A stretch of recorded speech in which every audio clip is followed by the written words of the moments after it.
Ladies and gentlemen, today I'm joined with a very special guest, Sky Sports reporter Mark McAdam. How are you, Mark? Yeah, very good. Thanks, Jay. How are you? I'm good, thank you. Thank you for coming on. How did you get into sports journalism to begin with? Well, it goes back a long, long time now. Probably showing my age a little bit there, but it was back when I was younger. I had a massive passion for gymnastics, trampolining, football, tennis, any sport whatsoever that I could watch or play. I was addicted to. I was just so passionate about sports, and I guess really my passion was also centered around TV and film and the media. And I was about 12, 13 years old when I got asked to be involved in this sort of low budget student film. And I'd never done any acting at all. I was super quiet. I was quite timid and shy. And I just got involved with this production and totally fell in love with the process, with the people, with the environment. And I remember saying to some of the guys on the set, like, "What? So you get paid to do this?" And they're like, "Yeah, this is my job. This is what I do." And I was like, well, that's like really cool. If you can go and work in film and TV and so on and so forth and get paid to do it, then that's sort of like the most perfect scenario. And then as I got a little bit older, I kind of just got opportunities within sport. And because I had a massive passion for the media and a massive passion for sport, it just came together in the world of football. And then got my first sort of media job when I was 15. I was working without being paid for the local newspaper. So I was writing stories, doing interviews, sending them in, and then every now and then they get published. And I got a byline, and then obviously that led on to other work in the media. I started working for Bournemouth Football Club when I was 16. I started working for a local radio station. Then I started working for regional TV, which was ITV Meridian down south where I'm based. And then eventually in 2006, got my first job working for Sky Sports. So yeah, it's a kind of weird process. A lot of people go through university, a lot of people do that kind of stuff. Whereas back in my day, I don't want to say, like I said, don't want to refer to myself as being too old, but back then, the only way to really get into the industry was to go and start working in the industry and get experience. So that was kind of how it all came about. You talk about working for Bournemouth. You're obviously there on deadline day. What do you look for when you're at the stadiums on deadline day? Well, deadline day is probably the most manic day in a football calendar. Obviously, one in the summer, one in January. That's where Sky Sports News gets their biggest number of viewers in a single day. You know, millions of people tune in because they're so desperate to find out what's happening with their clubs and what's happening with the other clubs in the division and what are their competitors doing. So deadline day is a day like any other. There's so much build up, there's so much going on, and of course there's so much interest and attention. As a reporter that's been out there on the road, I've done 27 deadline days now, so I've done quite a few. And I've spent some at different football clubs. I've had clubs that have been super busy. I've had clubs that have done absolutely nothing. I've had clubs in the Championship, in the Premier League. I've had deadline days where I've been based in the studio.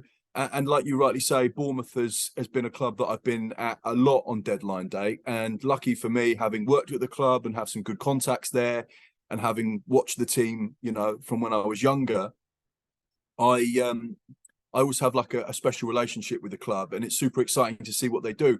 And lucky for me, as a reporter that stood outside the Vitality Stadium at deadline day, they are always busy. They always like to sign players. They always like to try and strengthen. The owners always give the manager money to spend. So I've never had a deadline day at Bournemouth where it's been super quiet. In terms of the day itself, normally it's a sort of 18, 19, 20 hour shift. You're there super early, you leave super late, and you're normally live every hour or certainly every other hour to discuss what's going on and what's happening and who they're trying to sign and what they're trying to do. And you're obviously liaising with all your contacts, with people at the football club, with people back in the studio, and you're just trying to give fans an update of what's happening and how it's progressing, and what the very latest is. If you can get players that arrive and then, you know, you get shots of them coming into the building for their medical and all that sort of stuff, then that's obviously a part of the process as well. But yeah, there's no day that compares to anything like deadline day, particularly if you're busy. I had one with Harry Redknapp once where he signed 5 players for QPR. I did 4 interviews with him. 3 of them were where he was hanging out the car window. So yeah, when you've done that, it doesn't get any better. So yeah, deadline day is brilliant to be a part of. Do you prefer the busy deadline days, like you just mentioned, the Harry Redknapp one at QPR? Or do you prefer the quiet ones when you're not really on it as much? No, I always prefer the busy ones. I think, regardless of what club you cover, I think I've covered about 8 or 9 clubs on deadline day. Um, you don't really mind. You just want to be busy, and you want to be, you know, right there at the heart of the coverage. You want to be there, knowing that there are, millions of football fans hanging on every word and every development. And things twist and turn in a different direction every hour on deadline day because there are so many moving parts and there's so many things that have got to be done and got to be sorted. Players have got to get their medicals. There's got to be no traffic. They've got to get from one end of the country to the other. There's last minute negotiations happening. Invariably as well, you have domino transfer deals. So if a striker's going from one club to another club, that means a striker can come from this club to that club, but that only means if that striker. So there's so much resting on one deal. You have to have your wits about you. You have to be completely across it all, and you have to be ready for things to change at the very last minute because that's something that happens all the time. We had one at Bournemouth just in this summer's window that's gone. Patson Daka was coming from Leicester City. Unfortunately, Kiefer Moore didn't get his move sorted in time to go to Millwall, and then the Patson Daka deal was off. The Luis Sinisterra one was another one where he was coming from Leeds to Bournemouth. There was a player going from Bournemouth to Leeds and Jadon Anthony. That one was a very late deal happening as well. So at 11:15, 15 minutes before the window closed, everything was in the balance. And we only got confirmation at about 20 past 11 at night that the deal had been done. And you've seen afterwards subsequent deals that didn't go through because the paperwork wasn't done in time. So yeah, you have to be really sharp, even at the end of an 18-hour shift, because things can change so dramatically in the last hour. How do you get through an 18-hour shift? Is it just living off coffee and caffeine? Pretty much, yeah. You just, luckily, when you don't have a busy window, you're not live every hour. And sometimes things sort of develop as the day goes on. Sometimes they start really busy and then they sort of peter out around sort of 4 or 5 o'clock, and the stories go to other clubs that are doing business. But yeah, it's just a case of take lots of food, take lots of water. Have your laptop ready, have your iPad ready. You speak to other reporters and journalists and your contacts. You watch the coverage as well. And sometimes the day can go super quick. Sometimes it can go slow. But I'm lucky. I've had my fair share of busy ones, so I've done okay with it. You talk about 20-hour shifts. Do you have around 17 hours screen time like we saw Fabrizio Romano have during the transfer window? So we're on air from 6 a.m. till 1 a.m. So I think that's what 19 hours we're live on Sky Sports News. Everyone does different types of coverage. Invariably, for the reporters out on the road, you are just doing, your club, and you'll be live for 2 or 3 minutes an hour. Obviously, the presenters in the studio have their slots, so they're normally on air for 3 or 4 hours at a time, and then when they signed off, and someone else takes the baton. So things do change in that respect, but generally our coverage just goes for sort of 18, 19 hours on the day. When during the transfer show, when you're in the studio, you're looking down sometimes at your phone. Is that to check contacts and agents from players, clubs, and etc.? Yeah, sometimes literally you are on air getting messages and phone calls from agents and players and your contacts. And it's happened quite a lot, particularly over the course of this summer. You are on air live and someone's messaged you a story and you just have to try and check it. Right, let's go for it. And then you say it on air. Most of the time at Sky Sports News, we like to be really accurate. That's something that's really important for all of our transfer coverage. So normally we would check with both clubs to make sure that they're happy, just in case they say, no, that's not true. Because of course, in a transfer window, you've got the agent story, you've got the player's story, you've got the selling club story, you've got the buying club story. And not all of those stories will match up as being exactly the same. Everyone will tell you things slightly differently. Everyone will say, well, no, we're selling him for 25 million. And the buying club will say, no, we're only paying 15 million for him. So you've got to try and work out with all that information what the actual true picture is. But yeah, I do have my phone with me, and I am just keeping an eye on things because during the course of a live TV show, things can change and updates can come through, and you can get breaking news and information that could be really important for that particular transfer. And of course, you want to get it out on air as soon as you can. You talk about, obviously, we just talked about you looking at your phone. On your notepad, I saw during the transfer show you had stuff written down. What is that just the same as on the phone? Yeah, it's just information. Just little bullet points, little pieces of information about the player, about his history, about how he did last season, how many goals he scored, what's been going on. So there's just little pieces of information, because when you're on air and you're talking about, I don't know, maybe you're doing you're doing an hour show and you're talking about 16 different deals, or you're doing a 6-minute hit and you're talking about 4 different deals. That's a lot of information. If you had to remember 16 players, 16 names, 16 selling clubs, 16 buying clubs, 16 fees worth with add-ons, and information about his past, his history. Why is he signing for that club? Why are they looking for a right back? Why do they need a new striker? How does that affect another deal? That kind of information, as much as my brain can be quite good at times when it comes to retaining information for work purposes, I can't remember it all. So I do have my notepad, but my notepads, they're thick and they're filled with information. In fact, if I might even have one here. This is let me just have a look. Let me just have a look. If I can try and find this. This is obviously I think these are notes. I'm just looking here at my. Basically, this is my notepad. This is one of my notepads. This is a Soccer Saturday one, actually. So this has notes from games when I've done Soccer Saturday. So I'll just show you. For example, that's Hull. I don't know if you can see that. Hull against Coventry. And I have all the home side statistics there, all the away side statistics there, other pieces of information, goals, stats, facts, figures, all that kind of stuff. So yeah, everything is put into my notes. If I can find, here's a transfer.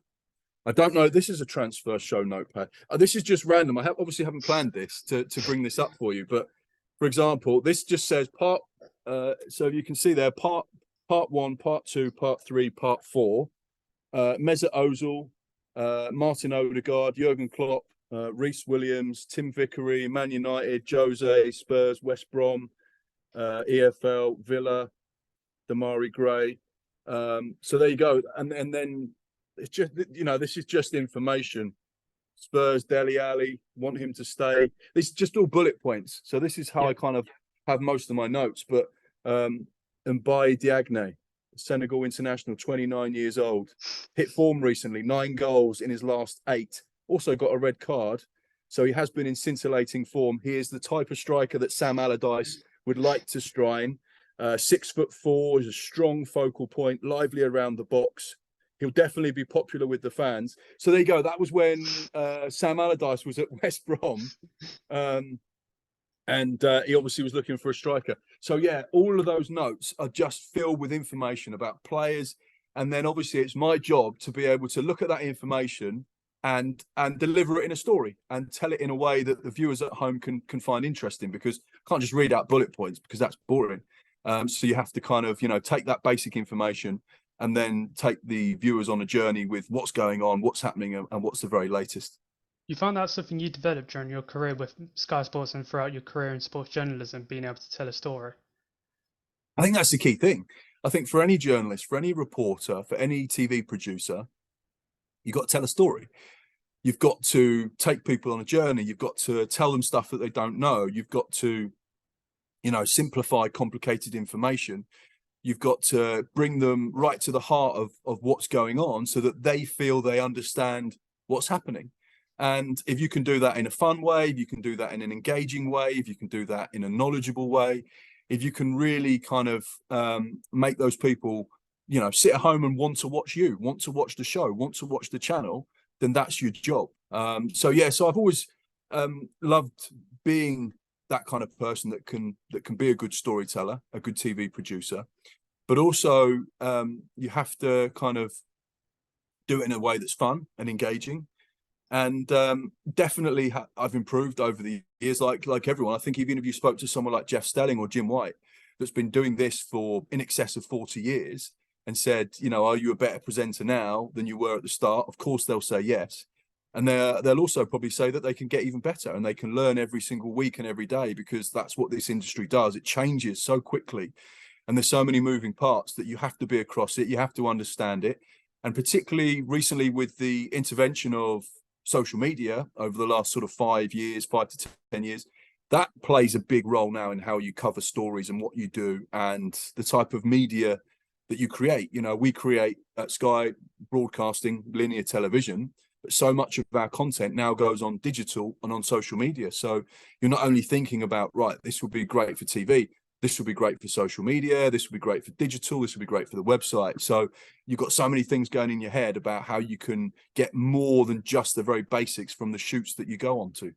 With all those people consuming your content, whether that's on Twitter, Instagram, TikTok, or whatever, do you ever feel nervous when you go on set on Sky Sports? Yeah, I do and I don't. I've been lucky. I'm so blessed and privileged to have worked in TV now for, um, you know, best part of 20 years. And I've been at Sky for sort of 15 or 16 years, that I don't get nervous like I used to. When I was younger, I used to get really nervous. I would never be able to sleep before a big interview. I'd never be able to sleep before I was live on TV, before I started doing Soccer Saturday, before I started doing all these things. I'd really, really struggle with nerves and anxiety and the pressure to be good and to do the very best you could and to impress people and to improve and to develop. And it really got to me at times. I guess as you get older and you get more experience, the nerves go away, but there's still a real hunger and a desire to be good and to be effective and to do a good job.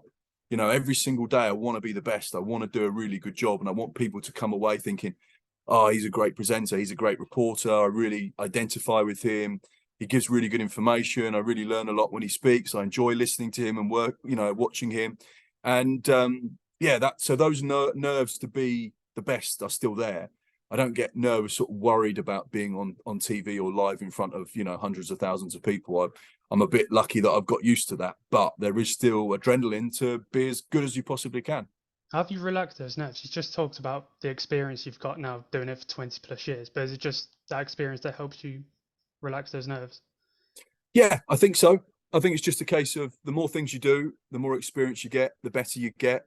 It's like, I guess anything you do new for the first time, you get nervous, you get anxious about it. But when you've been doing it for a while, you start to lose the anxiety and the nerves around it, and you can enjoy it more for what it is, as opposed to fearing and worrying about it. But I think anything you do, anything with a little bit of nerves, brings out the best in you. And that little rush of adrenaline you get when the director's in your ear and you're about to go live, that still comes, that's still there. And the first time you open your mouth, the first time you do your link, or you start talking, you just want to get that first bit nailed and get it right, and then you're away. But I think, I always like that nervousness and that adrenaline that comes with live TV. You talked about being on Soccer Saturday, covering the games. What's been your favourite stadium you visited? Favorite stadium? I don't think I have one stadium that is my favorite. There's probably a load of stadiums that I really enjoy going to. I really like Fratton Park. I always think Fratton Park is a brilliant place to go. The atmosphere, the energy, the environment, the passion from the fans, that's special, really special. I always think that the Emirates is always a good place to go. I like going to the Emirates. That's always an enjoyable experience. I'm trying to think. I'm on about 85, 86 out of the 92. There's about 6 or 7 that I haven't been to. Obviously, Anfield, St James's Park, Liverpool, Newcastle. They're both brilliant occasions to go and watch football, particularly when the team's doing well. They're pretty awesome. But I think everywhere has its own quirk. Everywhere has a slightly different feel, and everywhere is a little bit different to go to. So I don't have one place that I like to go to, but there multiple places that I really enjoy going and watching football. You mentioned St James's Park and Anfield. Is it like a pinch me moment when you think back to your 14-year-old self when you first wanted to be a sports presenter? Yeah, I get that all the time, really. I think there's so many moments in your career where you look back and you think, geez, if someone had said to me when I was a young kid with a dream that this is what you'd be doing, you'd say no chance, But I was a kid with a dream growing up, and I have the opportunity to speak to so many young boys and girls that have ambitions to get into the industry. They want to be footballers, they want to be professional sportsmen and women, and I always encourage that. You have to have these dreams. That's what life's about. You have to have a passion to be successful and improve and develop and reach the pinnacle of whatever you want to do. Every single kid should be given the opportunity to have dreams and ambitions. And I believe that 99% of those kids can fulfill those dreams. If you really want something, if you're prepared to work hard and sacrifice everything you have for that ambition, for that dream, then you'll get there. And I think that's something that kids in society should be, encouraged to do. Life's for living, life's amazing, life's precious. And there are so many opportunities in the world these days that everyone should be given the platform to be the best version of themselves and go and achieve that stuff. Talk about the stadiums you visited. What club do you support? So Bournemouth's I have two really, Bournemouth and Arsenal, but the Arsenal thing goes back to when I was younger, because when I was younger, I believe it or not, was a goalkeeper. When I played football, I loved being a goalkeeper. And my hero was David Seaman, and he was the England goalkeeper and the Arsenal goalkeeper. And a friend of my mum's was actually an Arsenal season ticket holder.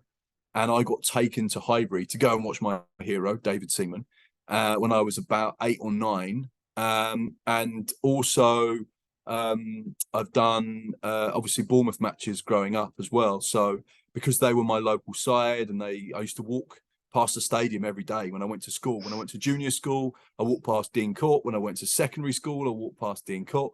So that football club has always been in my life since I was a youngster. So Bournemouth's my team, really. I'm born and bred, born across the road from the stadium. Well, about 200 yards away from the stadium. That's literally how close I am to being a proper Bournemouth boy, in a place called Boscombe, which is essentially where the football club is. So that's sort of my story. And no one really dislikes Bournemouth fans, so it's okay. During 2021, you did the Euros 21 show, finding the team of 96. How fun was that? Yeah, it was probably the most stressful, hard-working thing I've ever done, but also the most fun. Now, Euro 96 was a tournament for me that made me kind of understand what football was about. It really made me fall in love with the England team and football and tournament football. And it was the first time I was about 11 or 12 where I actually was like, right, I get this. This is really important. This is something special. And up until recently, that was the most successful England team for a number of years. They got to the semi-final. They were super unlucky with the penalties.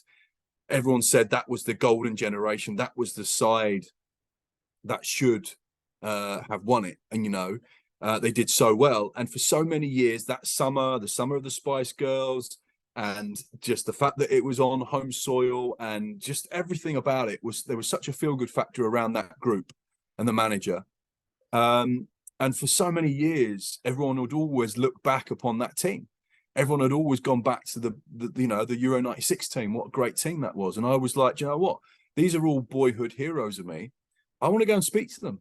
I want to go and speak to them about the tournament and about what was going on and how it worked and what happened. And so came up with an idea, wrote a show, and then just had the best few weeks trying to make it, and trying to speak to as many of them as possible. And it's a show that I'm immensely proud of. There was a lot of hard work in a very short space of time for that. But it was for me kind of fulfilling a boyhood dream.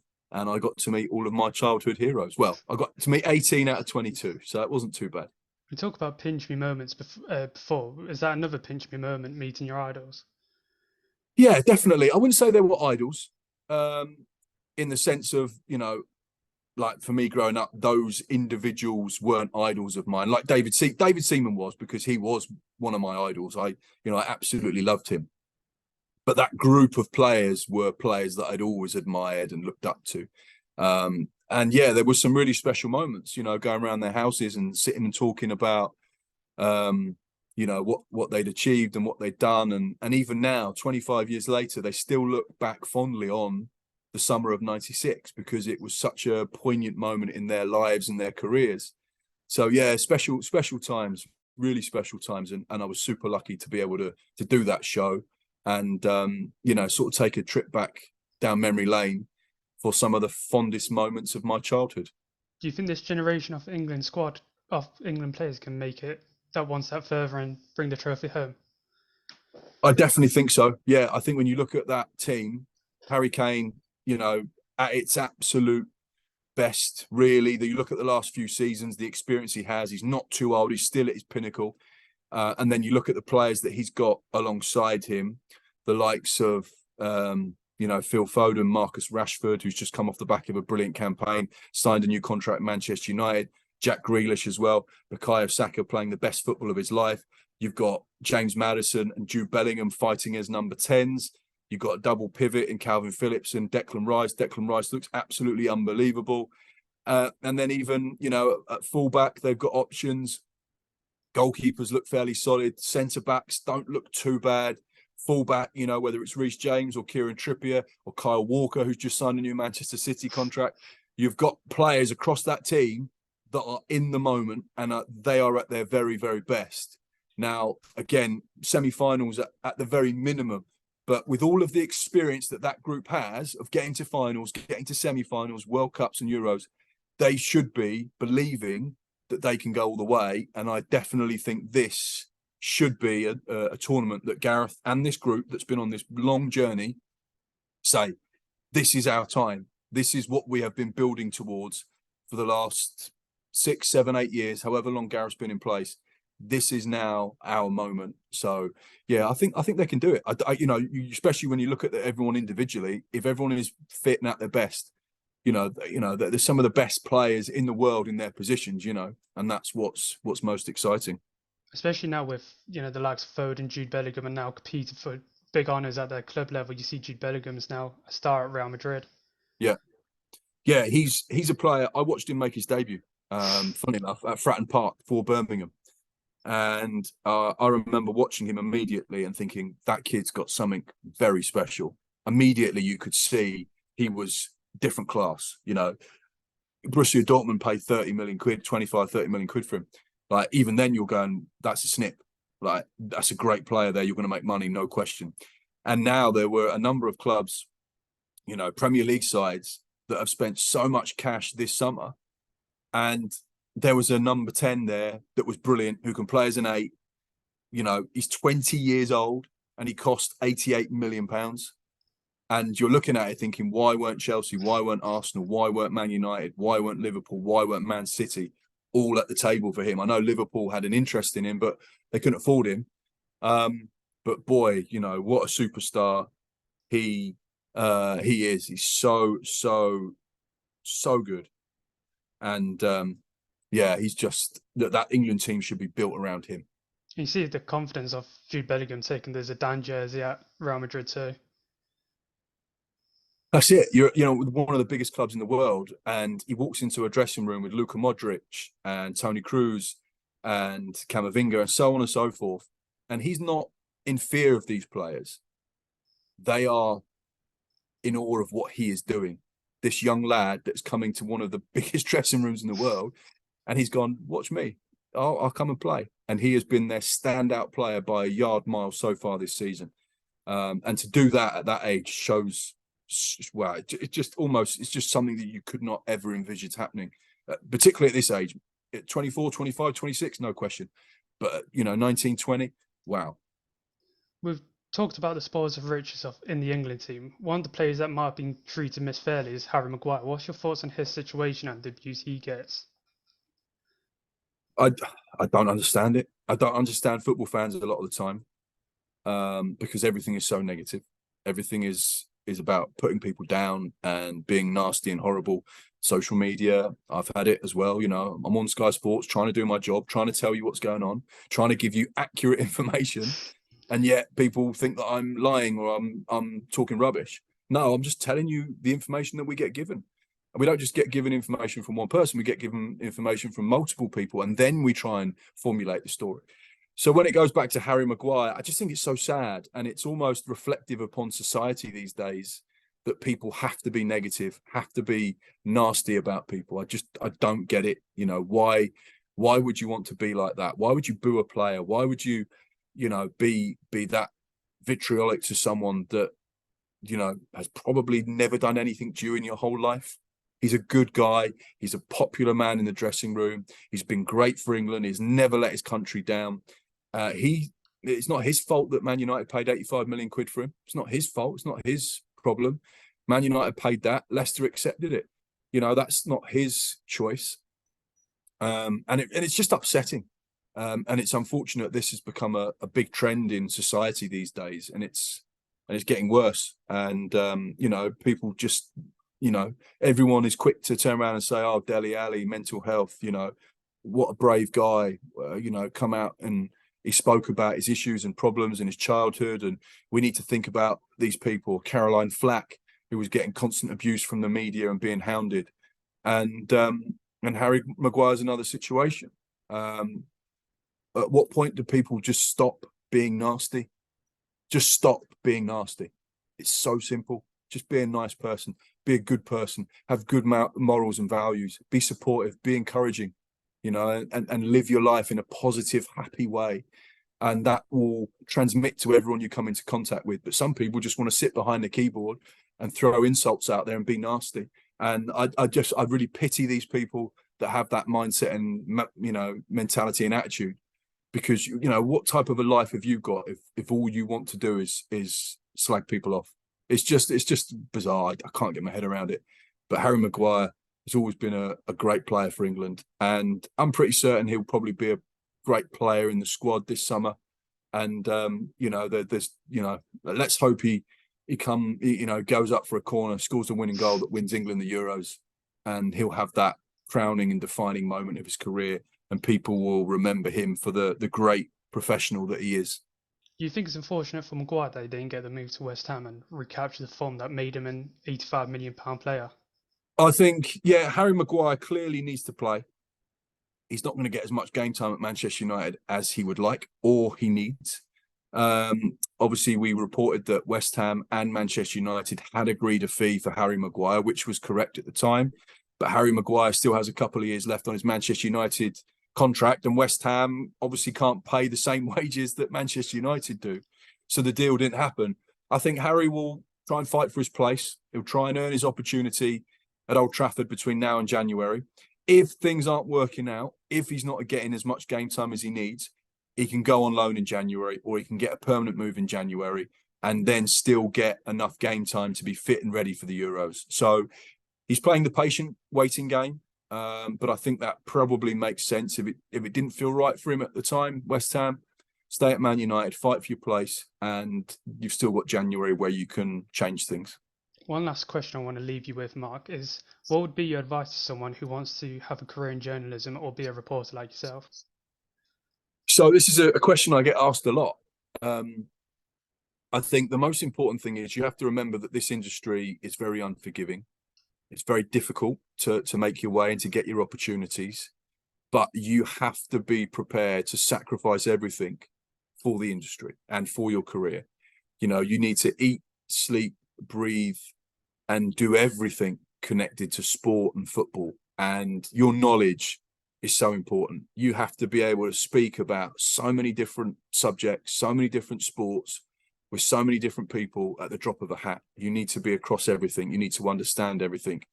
And you need to consume information about the game, about matches, about players, because it takes up so much of your brain capacity to be in this industry.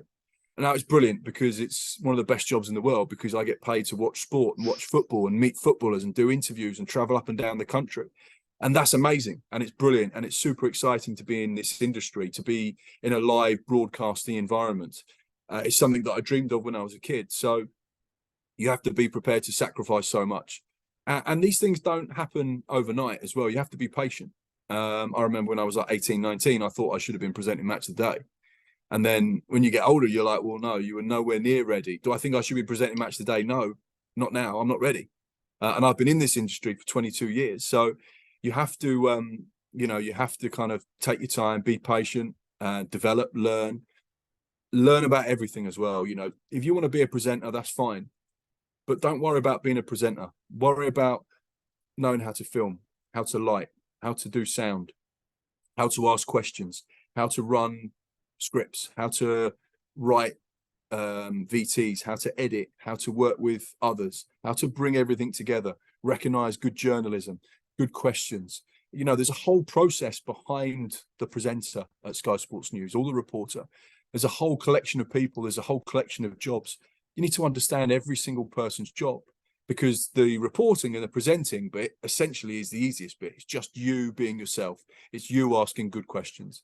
But if you don't know that everything that goes on behind that, you're not going to be as effective when you get to that role of being the on-screen talent, being the reporter and the presenter. So learn about every facet of the industry. Learn about everything you possibly can. Go and meet as many football people as you can, and understand the game. Like, really understand the game, not just watching it with your mates down the pub, but go and understand formations and players and what managers want and how it affects things. Go and understand the mechanics of being a footballer and the human side of this industry, because footballers aren't robots. They're real human beings with real emotions and real families and real problems away from the pitch. And that holistic approach is something that's going to be vitally important for the future as well, just understanding the game properly. It's so exciting because of social media. Me and you are doing a podcast now. We're having a chat. This can go out into the world for anyone in the world to watch and listen to. And at the drop of a hat, at the touch of a button, you can put your content out there. You can put out podcasts and YouTube videos and interviews, and you can get stuff out there for people to watch and enjoy as well. And that's something that I didn't have when I was going into the industry. I had to wait for someone at the newspaper or someone at the local radio station or someone at regional TV to say, Mark, here's a job, here's an interview, please can you do this? Now you could go and do it yourself. You don't need someone to tell you that. So that's super exciting about this industry that we're now in, that it's so diverse and there's so much going on and there's so much opportunity. You can really get yourself out there at the drop of the hat. So yeah, I think just knowledge is key. Be enthusiastic, be patient, be prepared to work your socks off, be passionate about sport or football or whatever you want to go into. And hopefully with all of that information, you'll be sort of ready to go. But it's never been a more exciting time to be in the sports media industry, particularly with the way that the ownership models of football clubs are going, the amount of money that's being pumped into the game, the amount of eyeballs that are watching. All around the world, football is that one language that everyone speaks. And you see the impact that Messi's had at Inter Miami. You see the impact that Jude Bellingham's had at Madrid. You see these things that are going around. Obviously, the Saudi Pro League has been very prominent this summer with the money that they've spent. Football is a real global game. And if you can be a small piece of that, then you'll have a really exciting career. Well, Mark, thank you so much for your time. I truly appreciate it. My pleasure.